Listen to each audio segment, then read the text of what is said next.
Kepada Cikgu Saliza binti Abdul Rahman, mantan JPK Pentadbiran SK Ladang Pendas. Pergimu bukan kerana hilang, tetapi melangkah ke destinasi gemilang. Di sini jasamu tetap dikenang, mengajar kami erti berjuang. Suaramu bukan yang paling lembut, tapi tegasmu penuh maksud. Dalam garang ada sayang, dalam marah terselit dorongan. Kami belajar bukan sekadar buku, tapi juga erti usaha dan waktu. Walau kadang terasa takut, rupanya itu tanda cikgu peduli sangat. Langkahmu kini pergi jauh, meninggalkan jejak yang takkan rapuh. Di manapun cikgu berada nanti, namamu tetap terpahat di hati. Seiringan mencari haruan berseni, bergetar jiwa menghadapi mimpi-mimpi. Tiada pun terduga pintunya terbuka. Di sini jua memori tercipta. Walau Cikgu bukan sekadar rakan, tetapi keluarga kami. Banyak kenangan manis yang kita cipta bersama. Terima kasih atas segala dan pengorbanan cikgu.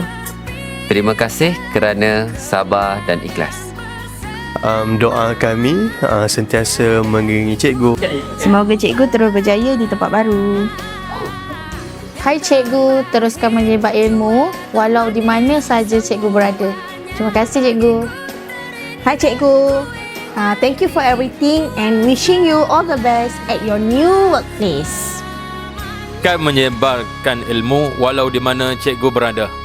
Kenangan bersama Cikgu Saliza takkan kami lupakan. Terima kasih Cikgu Saliza. Jangan lupa kami di sini.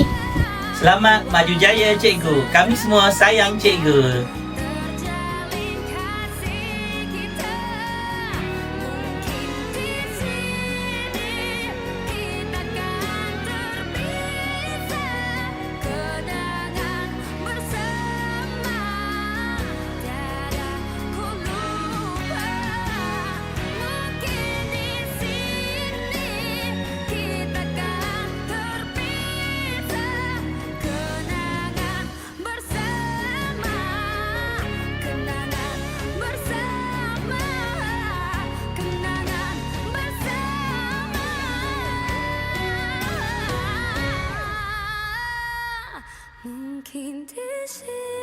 I love you Cikgu Saliza. Muah.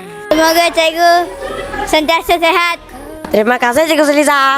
Terima kasih mengajar kami. Cikgu jangan lupa tak kami tau. I love you. Ma. Semoga Maju jaya di sekolah baru.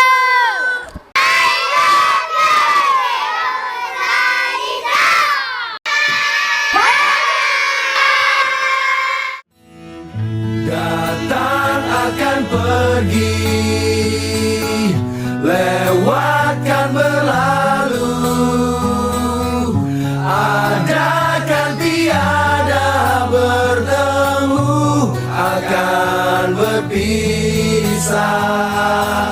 Awal kan berakhir, terbit kan tenggelam. Pasang akan surut, bertemu akan berpisah. Hey, sampai jumpa.